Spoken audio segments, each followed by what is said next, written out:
수요일 바이블에 오신 여러분을 주님의 이름으로 사랑하고 축복합니다. 자, 우리 함께 책 제목 한번 크게 한번 말해볼까요? 시작. 우리는 복이 필요합니다. 여러분, 복이 필요하세요?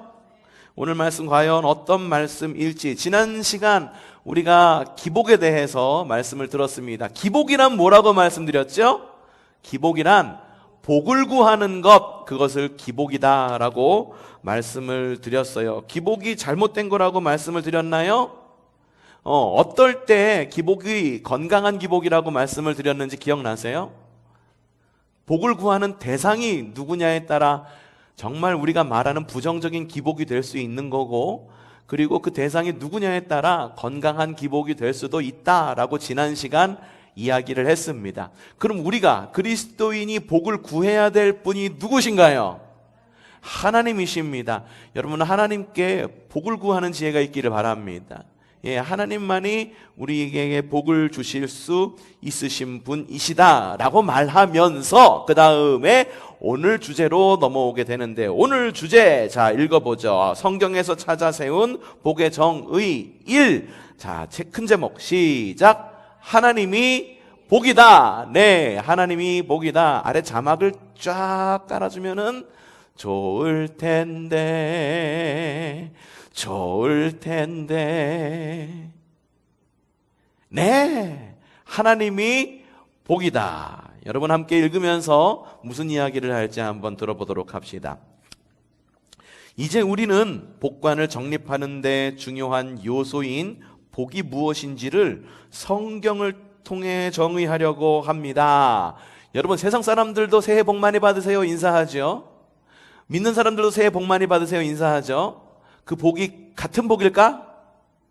달라요? 어떻게 달라? 하나님이 주시는 거, 주시지 않는 거 뭐가 다를까? 뭐냐면 그리스도인은 성경을 통해서 복을 정의 내릴 수 있어야 됩니다. 네, 성경을 통해서 복을 정의 내릴 수 있어야 돼요. 정의라고 하는 것, 세상 사람들이 말하는 정의와 그리스도인들이 말하는 정의 같은 정의일까요? 아니에요. 그리스도인들은요, 성경의 눈을 통해서 정의를 정의 내릴 수가 있어야 된다는 거예요. 사랑 어떻습니까? 세상 사람들이 말하는 사랑과 그리스도인이 말하는 사랑 똑같은 겁니까? 다릅니다. 그리스도인은 성경의 눈을 통해서 사랑이라는 것을 정의 내릴 수 있어야 됩니다. 사랑이라는 말을 하니까 또 결혼이 생각이 나죠. 자, 봅시다. 뒤에 결혼에 대한 이야기가 나옵니다. 이것은 아주 중요한 부분인데, 중요한 게 뭐냐? 성경을 통해 복에 대해서 정의 내리는 것 굉장히 중요하다라고 이야기하는 거예요. 간과하는 경우가 많아 안타깝습니다. 어려서부터 복을 들었기 때문에 복에 대해 안다고 생각하는 경우가 많습니다. 그렇죠? 내가 어렸을 때부터 들어왔어. 무슨 행사를 해면은 뭐라고 얘기하냐면 그거 별거 아니요. 그냥 가가지고서 뭐하고 그냥 스스로 그냥 정의를 내려버려. 그럼 그걸 듣는 사람은 어떻게 되냐 하면은 그런가 보다 하고선 어떤 것에 대한 기대감을 잃어버리게 되는 거예요. 그러니까 내가 알고 있는 것 그 전부가 아니다라고 하는 것을 인정하게 되는 거예요. 벼는 익을수록 고개를 숙이는 거예요. 사람은요, 나이가 들면 들수록 고개를 숙이고 점점 내가 아는 것이 없구나라고 하는 것을 깨달아가는 것이 사람의 모습입니다. 어린아이는 그럴 수 있어. 사랑이 뭐야? 라고 말하면 어린아이는 금방 대답해요. 근데 여러분에게 묻습니다. 사랑이 뭡니까? 대답하기 어렵죠? 그렇죠? 그만큼 사랑에 대한 여러 가지 모습을 보아왔죠. 그렇기 때문에 어떤 특정 한 가지를 대해서 속단해서는 된다, 안 된다? 안 된다. 특별히 그리스도인은 무슨 단어, 무슨 상황을 볼 때 무엇을 통해서 봐야 된다? 성경을 통해서 정의 내리고 볼 줄 알아야 된다. 마치 결혼에 대해 어려서부터 주변에서 보고 들은 게 있어서 결혼이 무엇인지 안다고 생각하는 것과 같습니다. 여러분, 결혼은 뭡니까? 어렵죠? 어렵죠? 네, 어려워요. 말하기 어려워요. 가정사역을 하면서 결혼이 무엇이냐고 물었을 때 당황하는 이들을 많이 보았습니다. 복도 마찬가지입니다. 복이 무엇입니까? 무엇이 복입니까? 이 질문에 대한 답을 우리는 무엇을 통해? 성경을 통해 갖고 있어야 합니다. 자, 그리고 1 하고 나오는 게 첫 번째가 뭡니까? 하나님이 복이다. 성경이 이것이 복이다 라고 가르치는 것들을 찾아 들어갔습니다. 자, 성경에 무엇이 있다? 답이 있습니다. 가장 먼저 눈에 띈 것은 시편 말씀입니다. 시편 기자는 시편 16편 2절에서 뭐라고 이야기하냐? 크게 읽어보죠. 시작. 주는 나의 하나님이시오니 주 밖에는 나의 복이 없다라고 고백했습니다. 시편 기자는 주님을 나의 복이라고 정의했습니다. 그는 뭐라고? 주 밖에는 나의 복이 없다라고 했습니다. 여러분에게 주님밖에 다른 복이 없기를 바랍니다 라고 말하면 여러분 머뭇거릴 거예요. 왜냐? 뒤에 가서 다시 한번 요걸 짚고 넘어가요. 자, 읽어봅시다. 주밖에는 나의 복이 없다라고 말했습니다. 이 복이 무엇이다? 최고다라는 의미입니다. 여러분, 가장 좋은 복, 가장 큰 복이 누구다? 하나님이라는 고백입니다. 에이, 그럴 일이 없지만 높아심에 한마디 덧붙입니다. 시편 기자의 말을 하나님 외에 복이 아니다로 적용하는 일은 없어야 합니다. 하나님만 복이다? 그건 아니다라고 하는 거예요. 우리가 말하고자 하는 복 뒤에 가서 또 이야기할 겁니다. 성경은 단호하게 말합니다. 무엇이라? 하나님이 복이다. 하나님은 복을 주시는 분이십니다. 또한 하나님 자신이 복입니다. 우리가 하나님을 생각할 때 종종 그렇게 생각을 해. 하나님은 우리에게 무엇을 주시는 분? 복을 주시는 분. 여기까지만 생각해. 그런데 우리 한 발짝 더 나갈 수 있어야 돼요. 뭐라고? 하나님 자신이 복 그 자체다 라는 것으로 우리의 신앙의 고백이 한 걸음 더 나아갈 수 있어야 된다는 겁니다. 하나님이 복을 주셨다는 것은 하나님을 주셨다라는 의미이기도 합니다. 임마누엘, 무슨 뜻입니까? 하나님이 우리와 함께 하신다. 우리와 함께 하시는 하나님은 이런 의미에서 우리에게 큰 복입니다. 하나님이 예수님을 우리에게 주신 것은 아주 큰 복을 우리에게 주신 것입니다. 예수는 우리에게 큰 복입니다. 여러분, 그래서 내년에 우리 이렇게 인사했으면 좋겠어요. 새해 큰 복 받으세요. 한번 인사해 보죠. 새해 큰 복 받으세요. 예, 큰 복 받으라면 우리는 알아야 돼. 큰 복 받으라는 말은 무엇을 받으라는 겁니까? 아, 하나님의 복 아니에요. 예수님을 받으라는 거예요. 예수님이 당신 삶에 있기를 바랍니다. 예수님 자체가 복입니다 라는 것을 말하는 거예요. 다시 한번 이야기합니다. 새해 복 많이 받으세요는 누구나 할 수 있어. 새해 무슨 복? 큰 복. 가장 큰 복 받으세요 하면 그게 우리는 하나님이라고 하는 것을 알고 있어야 된다는 겁니다. 사람에게 복이 필요하다는 말은 곧 사람에게 무엇이 필요하다? 누가 필요하다? 하나님이 필요하다라는 말입니다. 사람은 하나님이 있어야 안전합니다. 하나님이 있어야 든든합니다. 사람을 지으신 하나님의 기본 디자인은 사람이 하나님과 함께 사는 것입니다. 이 하나님의 계획에 따라 하나님은 사람을 지으시고 그들에게 복을 주셨습니다. 곧 하나님 자신을 우리에게 주셨다라고 하는 겁니다. 하나님께 복을 받은 사람은 복 있는 사람입니다. 하나님 있는 사람입니다. 하나님이 있는 사람, 그리스도인이라고 그래서 그 안에 다 하나님이 있는 거 아니에요. 여러분 마음 가운데 하나님이 계십니까? 여러분의 마음 가운데 예수님이 계세요? 그럴 때 우리는 복 있는 사람이다라고 이야기할 수가 있는 거예요. 어디까지 읽었지? 하나님 있는 사람입니다. 사람은 하나님과 같이 살았습니다. 하나님은 사람 안에, 사람은 하나님 안에 살았습니다. 하나님과 사람은 하나였습니다. 하나님과 연합한 사람이 거기에 있었습니다. 하나님과 사람이 하나였다라고 하는 말은 내가 열심히 노력하면 하나님이 될 수 있어, 이걸 말하는 거죠? 맞나요? 아닙니다. 아니에요. 하나님이 내 안에 계시고 내가 하나님이 계셔서 내가 하나님을 닮은 하나님의 형상대로 창조되었다라는 말로 풀이해서 좀 말씀드리고 싶어요. 그런데 안타깝게도 무엇으로 말미암아? 죄로 말미암아 사람에게서 하나님이 떠나셨습니다. 사람이 하나님을 잃어버렸습니다. 하나님이 떠남으로 사람 안에 하나님의 자리가 비었습니다. 하나님의 자리가 있었던 거죠, 마음 가운데. 그쵸? 돌처럼 무겁다라고 하는 말을 왜 쓰냐 하면은 우리가 하나님의 영광 가운데 거한다라는 말 들어보셨죠? 그 영광이라는 말의 단어의 뜻이 무거운이라는 뜻이에요. 하나님의 임재, 무겁다는 영광이 무겁게 임한 거예요. 근데 무거운 것이 내 안에 죄로 말미암아 빠져버렸으니 그 빈 가슴을 뭐로 표현하느냐? 이것이 공허함과 허전함의 원천입니다. 공허하고 허전한 이유가 뭘까? 그 안에 하나님이 빠져 있기 때문에. 신앙생활을 하는데 내 마음이 공허해.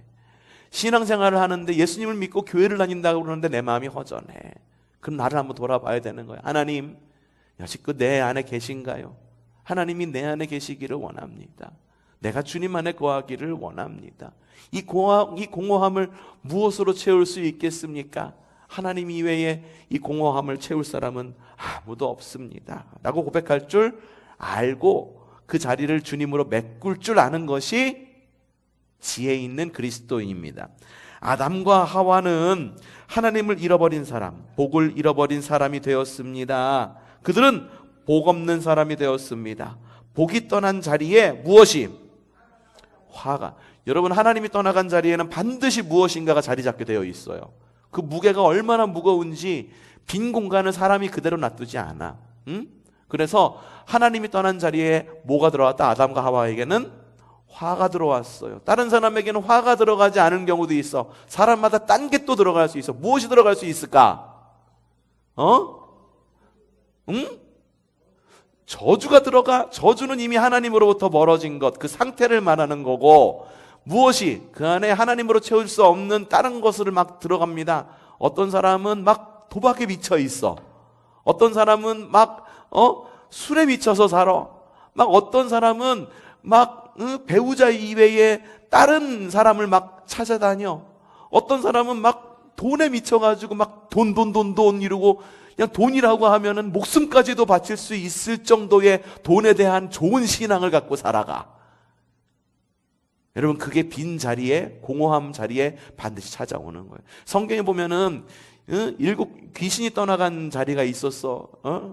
복음서에 보면은, 그쵸? 주님께서 그 사람에게 귀신이 떠나가라 하니까 마음 가운데 귀신이 떠나가. 이 사람 너무 기뻤어. 너무 기뻐가지고 나는 너무 기뻐요라고 돌아갔는데, 귀신이 맴돌다가 이 사람, 귀신 떠나간 자기 자리에 있는, 자기가 자리 잡고 있었던 사람의 마음을 보니까 여전히 비어 있더래.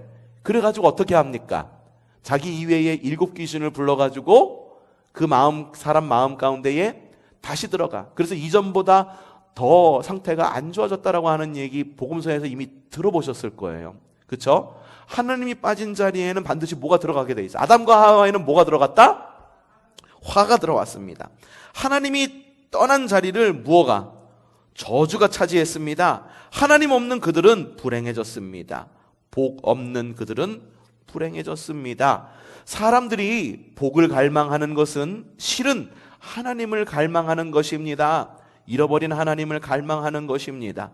우리는 전도 대상자들에게 그들이 갈망하는 복이 하나님이라고 하는 것을 알려줘야 합니다. 당신이 그렇게 찾고 갈망하는 복이 하나님이라고 전해줘야 합니다. 예수님이 복이라고 말해줘야 합니다. 하나님 없는 사람들에게 하나님 있는 삶을 살도록 안내해야 합니다. 그 삶을 선물해야 합니다. 사람들이 다 복을 갈망하고 있다는 사실은 전도의 아주 중요한 접촉점입니다. 뭐라고 물을까? 당신은 복받기 원합니까?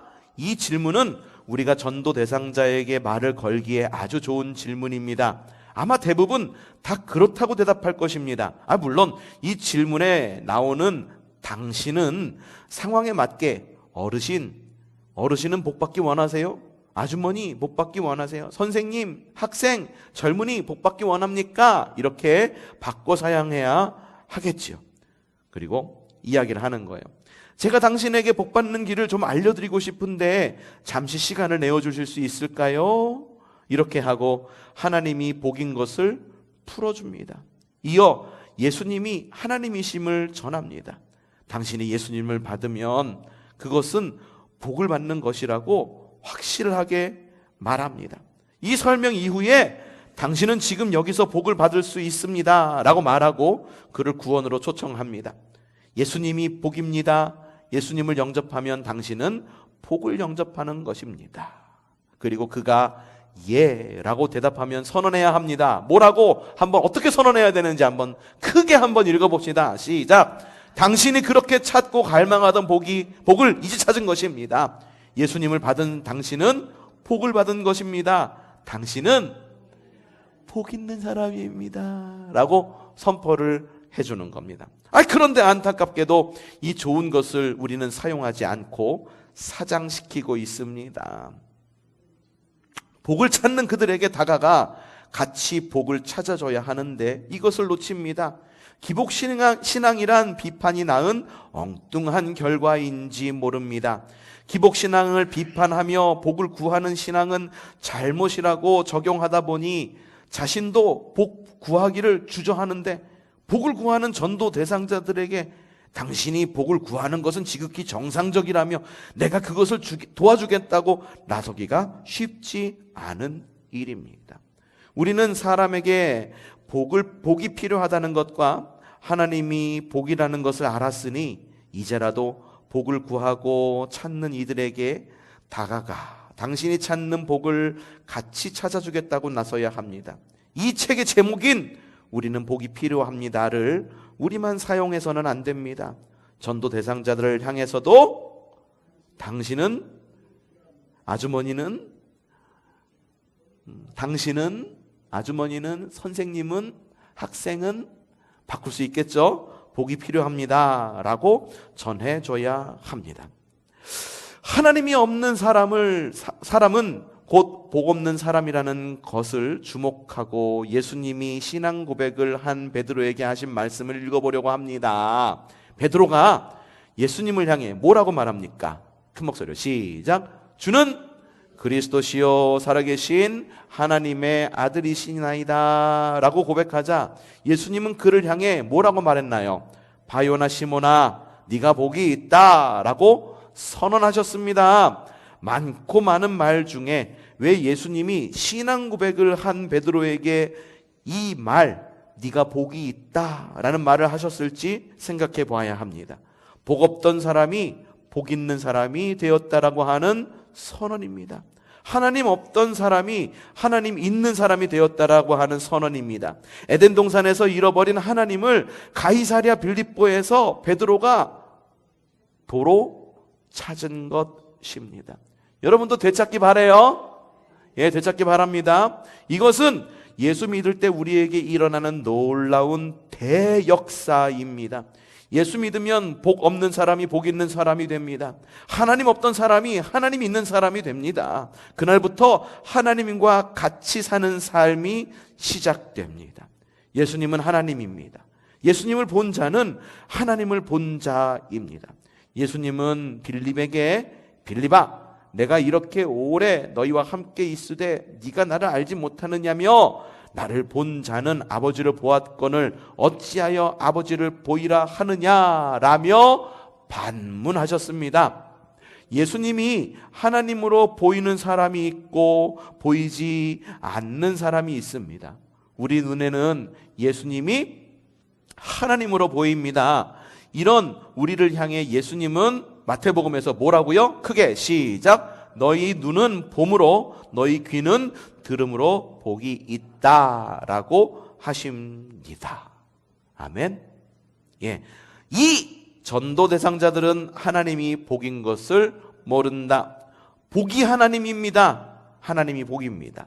사람들이 복을 갈망하는 이유는 복인 하나님을 잃어버렸기 때문입니다.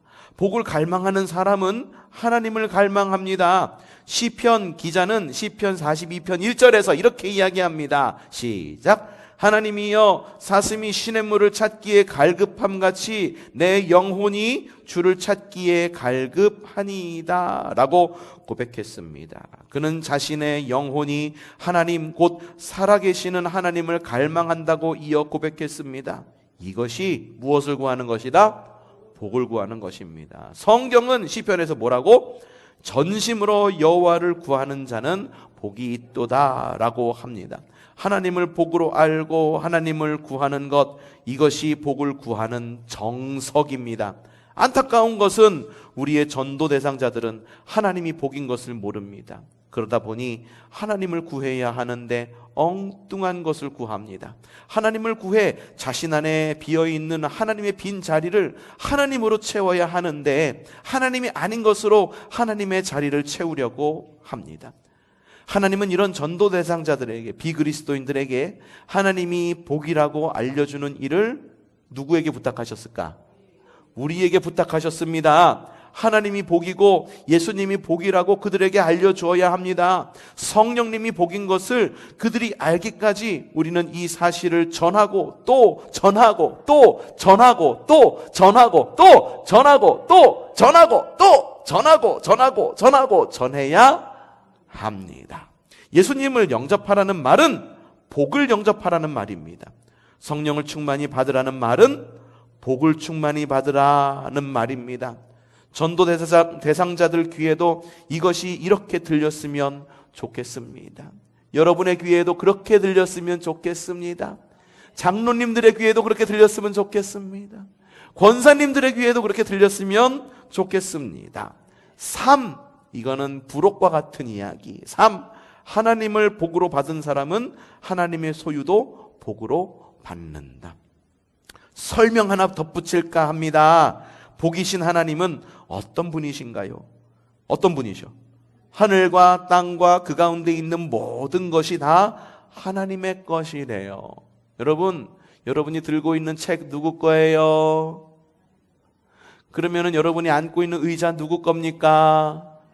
여러분들이 오늘 하늘에서 내리는 눈은 누구 겁니까?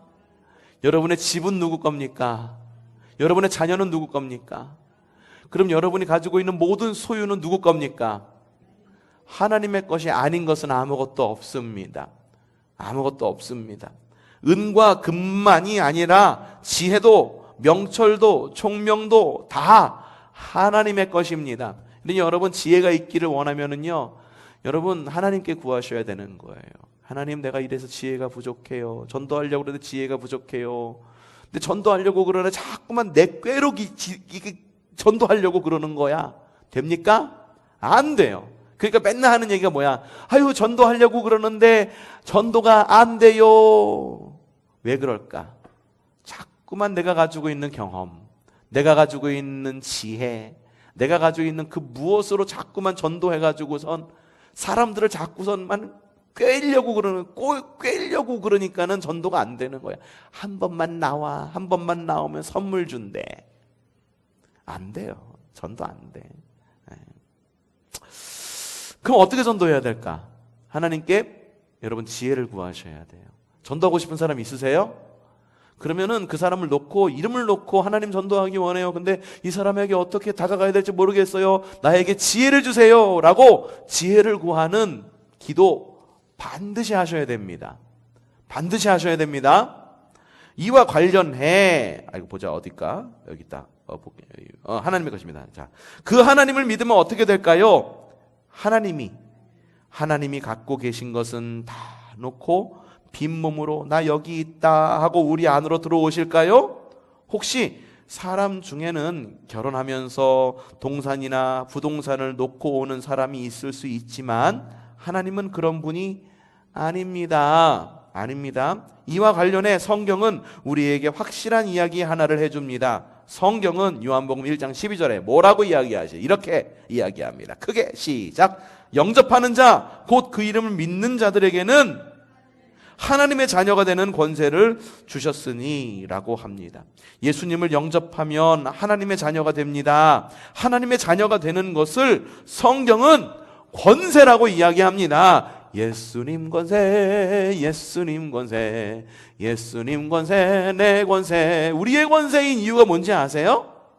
우리가 하나님의 자녀이기 때문인 거예요. 자녀이기 때문인 거예요. 여러분,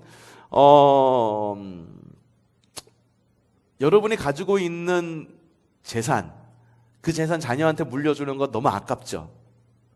이 땅에 있을 때 다 그냥 쌓고 돌아가셔야죠. 그쵸? 다 쓰고 돌아가셔야죠. 그쵸? 아깝죠? 너무 아깝죠? 자녀한테 물려주시기. 안 아까워요? 안 아까워요? 그럼 여러분 그 가지고 있는 거, 여러분 자녀가 너무 아파. 자녀가 간 이식을 받아야지 살 수 있대. 근데 병원에 가서 검사해 보니까 내가 줄 수 있대. 근데 무서워. 엄마 무서워. 그래서 못 줄 것 같아. 안 주실 거죠? 안 주실 거잖아요. 에이, 나같이 늙은 사람 간 가져가서 뭐 하려고 딴 사람 찾아봐 이러면서 돌려보내실 거잖아요. 그쵸? 하나님의 권세가, 예수 그리스도의 권세가 내 권세인 이유는 뭔지 아세요? 우리가 하나님의 자녀가 되었기 때문이에요. 그러니 하나님의 소유가 전부가 다 누구 거? 하나님의 소유가 다 전부 다 누구 거? 내 거! 내 거. 여러분도 자녀들에게 어려움 있고 자녀가 아프면 여러분의 일부라도 띄워서 준다라고 이야기하는데, 아버지이신 하나님이 우리를 자녀 삼으시고 무엇이든 안 주실까? 심지어 당신의 아들까지도 우리에게 주셨는데 말이지요.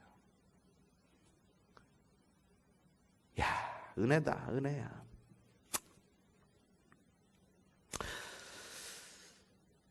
이것을 성경이 권세라 한 이유가 있습니다.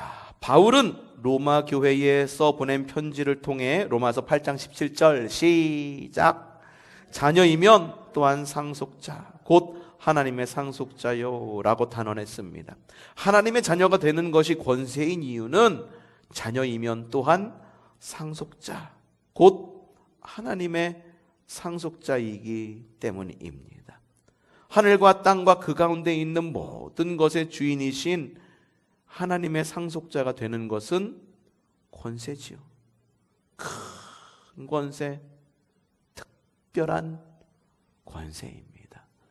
큰 권세 주께 있으니, 큰 권세 주께 있으니 너는 가서 주의 복음, 아멘. 그렇게 하면 되는 거예요. 그렇게 하면 되는 겁니다. 여러분, 복을 전하는 자가 되십시오. 주님의 권세를 전하는 자가 되시기를 주님의 이름으로 축복합니다.